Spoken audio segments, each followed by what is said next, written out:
ज्ञान the treasure में आपका स्वागत है।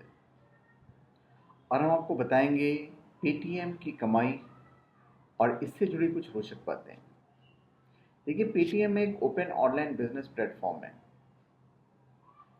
जिससे कोई भी जुड़कर अपने प्रोडक्ट बेच सकता है और इसके एवज में उसे पेटीएम को कुछ कमीशन देना होता है।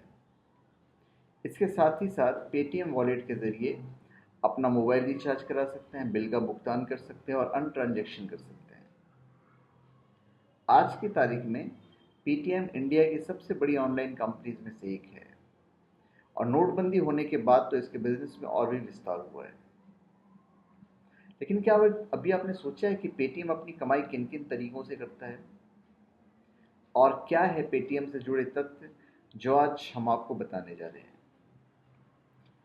पेटीएम का पूरा नाम है पे थ्रू मोबाइल। पे थ्रू मोबाइल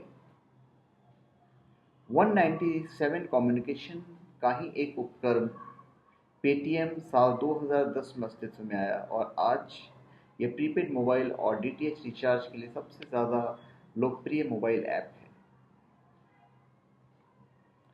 पेटीएम वॉलेट से बैंक में रुपए ट्रांसफ़र करने पर 4% चार्ज आपको देना होता है।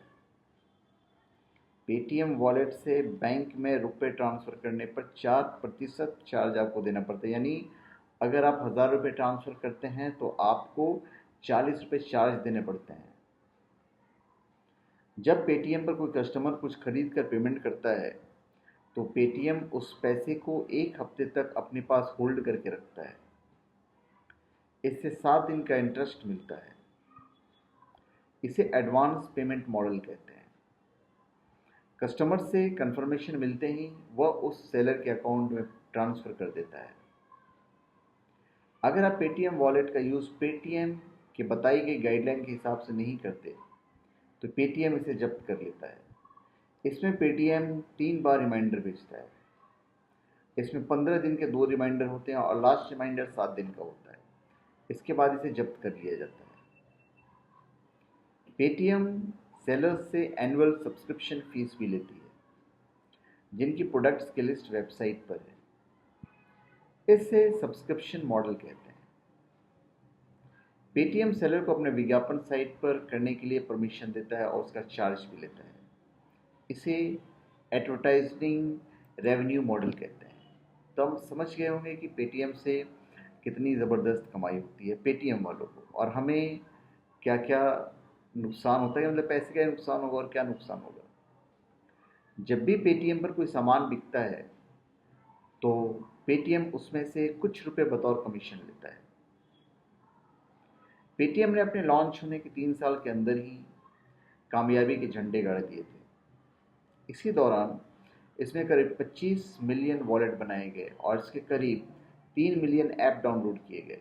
मतलब 1 मिलियन समझ लीजिए 10 लाख के आस 10 लाख होता है। कुछ लोग पेटीएम को इसके मालिक विजय शेखर की दिमाग की उपज मानते हैं, लेकिन ये आइडिया बिल्कुल भी उनका नहीं है। हकीकत में जब विजय शेखर 197 कंपनी को चलाने की कोशिश कर रहे थे तब उन्हीं कंपनी का एक एम्प्लॉय अभिषेक राजन अपनी एक ऑनलाइन पेमेंट कंपनी बनाना चाह रहे थे और जब उन्होंने अपना यह आइडिया विजय शेखर को बताया तो तब विजय शेखर ने न केवल उन्हें उत्साहित किया बल्कि उनके निर्देशन में पेटीएम की स्थापना भी करवाई। पेटीएम दुनिया की पहली ऐसी कंपनी है जिसे चीनी कंपनी Alibaba.com से फंडिंग हुई है। अलीबाबा की पेटीएम में करीब 25% की हिस्सेदारी है। पेटीएम के लिए यह भी एक गर्व की बात है कि इस कंपनी में इंडिया के बिजनेस टाइकून रतन टाटा ने भी काफ़ी बड़े पैमाने पर इन्वेस्ट किया हुआ है। साल 2012 में पेटीएम को the most innovative startup of the year award से नवाजा गया था, जो फ्रेंचाइजी इंडिया द्वारा ऑर्गेनाइज्ड किया गया था।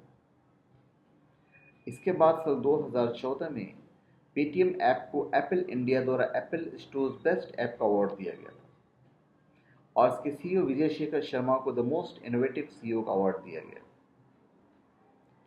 पेटीएम के फाउंडर विजय शेखर ने अपनी प्रारंभिक शिक्षा एक हिंदी मीडियम स्कूल से की और अपने इंजीनियरिंग कॉलेज के दिनों के दौरान इन्होंने अपने इंग्लिश भाषा को मजबूती दी। तो धन्यवाद। आप हमारे चैनल पे सब्सक्राइब करें और अपने कमेंट दीजिए। धन्यवाद।